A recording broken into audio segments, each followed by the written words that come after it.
नमस्कार दोस्तों, आपका स्वागत है स्टोरी वाली यात्रा पर। यहाँ हम लेकर आते हैं उन कहानियों को जो आपके दिल को छू जाई है और जीवन में विश्वास की नई किरण जगाई है। आज की कहानी है एक गरीब किसान की, जिसका दुख भगवान लक्ष्मी नारायण के चमत्कार से खत्म हुआ। यह कहानी सिर्फ एक प्रेरणा नहीं है, बल्कि यह हमें सिखाती है कि सच्चाई और श्रद्धा से जीवन में किसी भी कठिनाई का सामना किया जा सकता है। रामचंद्र एक साधारण और गरीब किसान था। उसका गांव घने जंगलों और पहाड़ियों के बीच बसा था। उसके पास एक छोटा सा खेत था जो मौसम और बारिश पर पूरी तरह निर्भर करता था। उसकी पत्नी सीता और दो छोटे बच्चे राधा और मोहन उसके जीवन की सबसे बड़ी खुशियां हुए थे। परंतु गरीबी और संघर्ष ने उसकी जिंदगी को हमेशा चुनौतीपूर्ण बना रखा था। सुबह से शाम तक खेत में काम करने के बावजूद रामचंद्र की फसल अक्सर खराब हो जाती। कभी कभी बारिश नहीं होती, कभी कभी भारी तूफान या कीटों की वजह से फसल बर्बाद हो जाती। कई बार तो उसके परिवार के पास खाने के लिए पर्याप्त अनाज भी नहीं बचता। रामचंद्र के मन में अक्सर यह सवाल आता कि भगवान ने उसे इतनी कठिनाइयां क्यों दी। सीता हमेशा उसे सहारा देती, कहती, धैर्य रखो रामचंद्र, भगवान की मदद हमेशा सही समय पर आती है। हमें केवल अपने कर्मों और विश्वास पर भरोसा रखना चाहिए। एक दिन खेत में काम करते समय रामचंद्र ने गांव के सबसे पुराने पेड़ के नीचे एक वृद्ध महिला को देखा। उसकी साधारण पोशाक और शांत दृष्टि देखकर रामचंद्र को लगा कि यह कोई साधारण व्यक्ति नहीं है। महिला ने रामचंद्र से कहा, बेटा, तुम्हारी मेहनत और सच्चाई ईश्वर तक पहुंच चुकी है। चिंता मत करो, तुम्हारा दुख जल्द ही समाप्त होगा। बस अपने दिल में विश्वास रखो। रामचंद्र उस समय बस आश्चर्यचकित रह गया। उसने महिला का धन्यवाद किया, परंतु यह सोचकर भी कि उसकी गरीबी इतनी बड़ी है, उसे लगा कि यह केवल शब्द है। फिर भी उसने अपनी मेहनत जारी रखी। अगले कुछ दिनों में एक अद्भुत बदलाव हुआ। रामचंद्र के खेत में फसल हरी भरी और समृद्ध होने लगी। पहले जो जमीन बंजर और अधजली दिखती थी, अब वह जीवन और हरियाली से भर गई थी। रामचंद्र हैरान था। उसने अपने गांव वालों से यह देखा कि उसकी फसल इतनी अच्छी हो गई थी कि बेचकर वह अपने घर की जरूरतें पूरी कर सकता था और दूसरों की मदद भी कर सकता था। रामचंद्र ने अपनी नई प्राप्ति को केवल अपने लिए नहीं रखा। उसने अपने गांव के गरीब बच्चों की पढ़ाई में मदद की, जरूरतमंद लोगों की स्वास्थ्य संबंधी जरूरतें पूरी की और गांव के विकास में योगदान देना शुरू किया। उसकी कहानी गांव में प्रेरणा बन गई। रामचंद्र अब केवल एक किसान नहीं था, बल्कि श्रद्धा, विश्वास और अच्छाई का प्रतीक बन गया। उसने अपने बच्चों को भी यही सिखाया कि जीवन में हमेशा अच्छे कर्म करो और अपने विश्वास को कभी मत खोना। समय के साथ रामचंद्र के जीवन में और भी परिवर्तन आए। उसके खेतों की हरियाली और संपत्ति ने उसे केवल आर्थिक रूप से समृद्ध नहीं किया, बल्कि उसके दिल और परिवार में भी खुशियां भर दी। गांव के लोग उसे देखकर कहते थे, यदि ईश्वर का विश्वास और श्रद्धा हो तो कोई भी दुख स्थायी नहीं है। रामचंद्र ने अपने बच्चों को सिखाया कि कठिनाइयां वो आएंगी, लेकिन धैर्य और सच्चाई के साथ जीवन जियो। ईश्वर का चमत्कार हमेशा उनके साथ रहता है, जो मेहनत और सच्चाई से अपने जीवन में कठिनाइयों का सामना करते हैं। रामचंद्र ने सोचा कि अब जीवन आसान हो जाएगा, लेकिन कठिनाइयां अचानक कम नहीं हुई। गांव में सूखा पड़ गया और पास के कई किसानों की फसल बर्बाद हो गई। रामचंद्र की फसल तो अच्छी थी, परंतु बाजार में अनाज के दाम अचानक कम हो गए। उसने मेहनत से उगाई फसल बेचकर घर की जरूरतें पूरी करने की सोची, लेकिन बाजार में पैसों की कमी और बढ़ते खर्च ने उसे फिर से चिंता में डाल दिया। सीता ने रामचंद्र को सहारा दिया।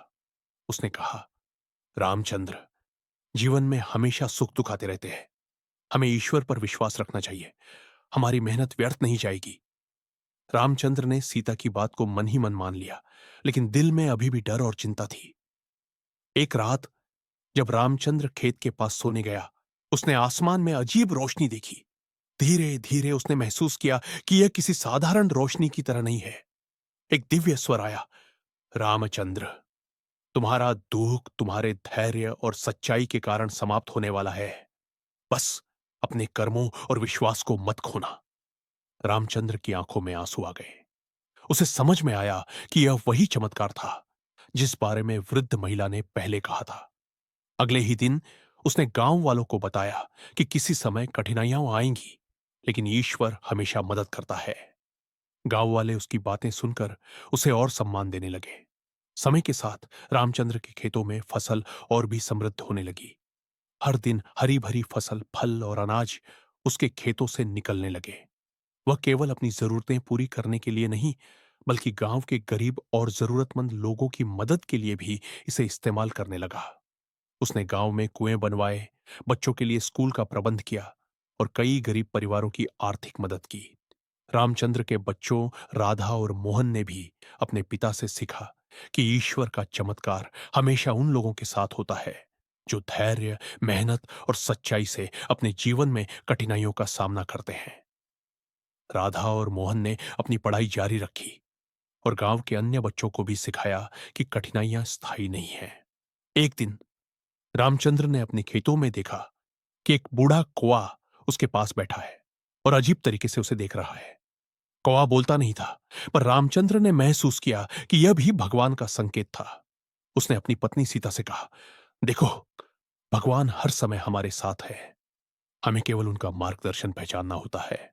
गांव में अब रामचंद्र का नाम श्रद्धा और विश्वास के प्रतीक के रूप में लिया जाने लगा। लोग उसे देखकर यही कहते थे कि यदि इंसान अपने कर्मों में सच्चा हो और भगवान में श्रद्धा रखता हो, तो कोई भी कठिनाई उसे हरा नहीं सकती। रामचंद्र ने गांव के लोगों के लिए अपने जीवन का उद्देश्य बना लिया, ईश्वर के चमत्कार और अच्छे कर्मों को फैलाना। समय बीतता गया और रामचंद्र के जीवन में स्थायी समृद्धि आ गई। उसके घर में अब न केवल भौतिक समृद्धि थी, बल्कि उसके परिवार और गांव में भी सुख और संतोष था। रामचंद्र ने महसूस किया कि ईश्वर का चमत्कार केवल बड़े महलों या संपन्न लोगों के लिए नहीं, बल्कि उनके लिए है जो सच्चाई, मेहनत और श्रद्धा के साथ अपने जीवन की कठिनाइयों का सामना करते हैं। रामचंद्र के जीवन में यह बदलाव अचानक नहीं आया। यह लगातार मेहनत, धैर्य और भगवान में विश्वास के कारण हुआ। उसने अपने बच्चों को सिखाया कि जीवन में कठिनाइयां आएंगी, लेकिन उन्हें सही दृष्टि, श्रद्धा और कर्मों के साथ पार किया जा सकता है। गांव में अब हर कोई रामचंद्र के घर का नाम सम्मान और श्रद्धा से लेने लगा। बच्चे और युवाओं ने उसकी कहानी सुनी और अपने जीवन में ईश्वर में विश्वास रखना और अच्छे कर्म करना सीखा। रामचंद्र की कहानी यह बताती है कि गरीबी और तंगी केवल अस्थायी है और सच्चे भक्त की मदद हमेशा भगवान करते हैं। रामचंद्र अब सिर्फ एक साधारण किसान नहीं रहा, बल्कि गांव में विश्वास, समर्पण और अच्छाई का प्रतीक बन गया। उसकी मेहनत, धैर्य और भगवान पर अटूट विश्वास ने उसे न केवल आर्थिक रूप से समृद्ध किया, बल्कि उसके घर और परिवार में भी सुख और संतोष भर दिया। लेकिन जीवन की परीक्षाएं अभी भी खत्म नहीं हुई थी। गांव में एक बार फिर सूखा पड़ा। इस बार परिस्थिति और कठिन थी। आसपास के गांवों में फसलें बर्बाद हो गई थीं और लोगों के घरों में रोटी भी मुश्किल से पहुंच रही थी। गांव वाले रामचंद्र के पास आए और कहा, रामचंद्र भाई, आपकी मदद की जरूरत है। हमें भी अपने परिवार के लिए अनाज चाहिए। रामचंद्र ने अपनी पूरी फसल का हिसाब लगाया। उसने सोचा, यदि मैं केवल अपने परिवार के लिए ही फसल रखूं, तो अन्य लोग भूखे रहेंगे। भगवान ने हमें जो दिया है, उसका उपयोग हमें दूसरों की भलाई के लिए करना चाहिए। उसने निर्णय किया कि वह अपनी फसल में से अधिकतर गरीब और जरूरतमंद लोगों में बांट देगा। अगले दिन रामचंद्र ने गांव के हर घर में अनाज पहुंचाया। उसने केवल गरीबों को ही नहीं, बल्कि उन परिवारों को भी मदद की जो मुश्किल में थे। गांव के लोग हैरान थे। वे सोच रहे थे कि इतनी बड़ी सहायता कैसे संभव हो सकती है। रामचंद्र ने केवल मुस्कुराकर कहा, भगवान ने हमारी मदद की है, अब यह हमारी जिम्मेदारी है कि हम भी दूसरों की मदद करें।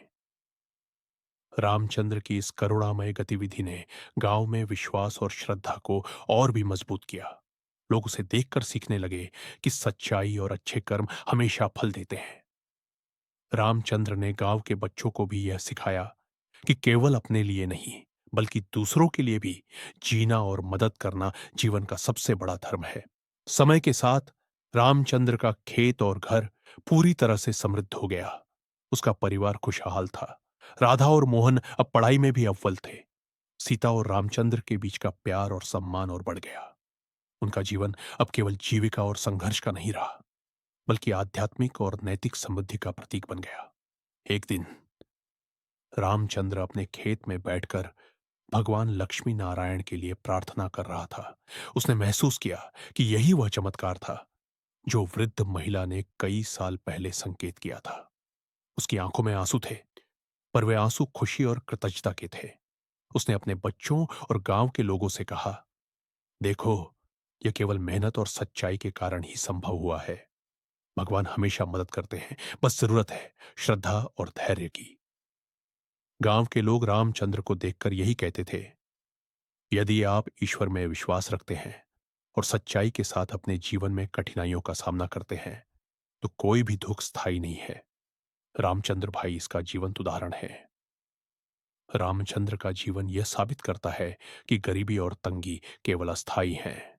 सच्चे और ईमानदार प्रयास, मेहनत और भगवान में अटूट विश्वास से जीवन बदल सकता है। रामचंद्र ने अपने बच्चों को सिखाया कि जीवन में चाहे कितनी भी कठिनाइयां आए, उन्हें हमेशा सच्चाई, कर्म और विश्वास के साथ पार करना चाहिए। अब गांव में रामचंद्र की कहानी हर घर में सुनाई जाती थी। बच्चे, युवा और बुजुर्ग सभी उसकी कहानी सुनकर प्रेरित होते। उसकी कहानी ने साबित किया कि ईश्वर का चमत्कार केवल बड़े महलों और धनियों के लिए नहीं है, बल्कि उनके लिए है जो सच्चाई, मेहनत और श्रद्धा से अपने जीवन की कठिनाइयों का सामना करते हैं। रामचंद्र की पत्नी सीता हमेशा कहती थी, हमने देखा कि जब विश्वास और श्रद्धा साथ होती है, तो भगवान अपने भक्त की मदद करने से कभी पीछे नहीं हटते। यही सबसे बड़ा चमत्कार है। रामचंद्र का जीवन अब पूरी तरह बदल चुका था। उसका घर खुशियों और प्रेम से भरा हुआ था। गांव में उसकी प्रतिष्ठा इतनी बढ़ गई थी कि लोग उसे देखकर प्रेरणा लेते थे। वह अब केवल गरीब किसान नहीं था, बल्कि विश्वास, मेहनत और सच्चाई का प्रतीक बन गया था।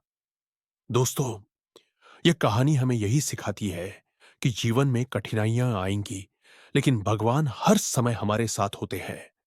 यदि हम मेहनत, सच्चाई और श्रद्धा से अपने जीवन में चलते हैं, तो कोई भी दुख स्थायी नहीं रहता। रामचंद्र की तरह हर व्यक्ति अपनी मेहनत और विश्वास के दम पर जीवन में चमत्कार ला सकता है। अगर आपको यह कहानी पसंद आई हो, तो मेरे चैनल स्टोरी वाली यात्रा को सब्सक्राइब करना मत भूलिए। यह आपको हर कहानी में विश्वास, प्रेरणा और जीवन के महत्वपूर्ण सबक मिलेंगे। धन्यवाद।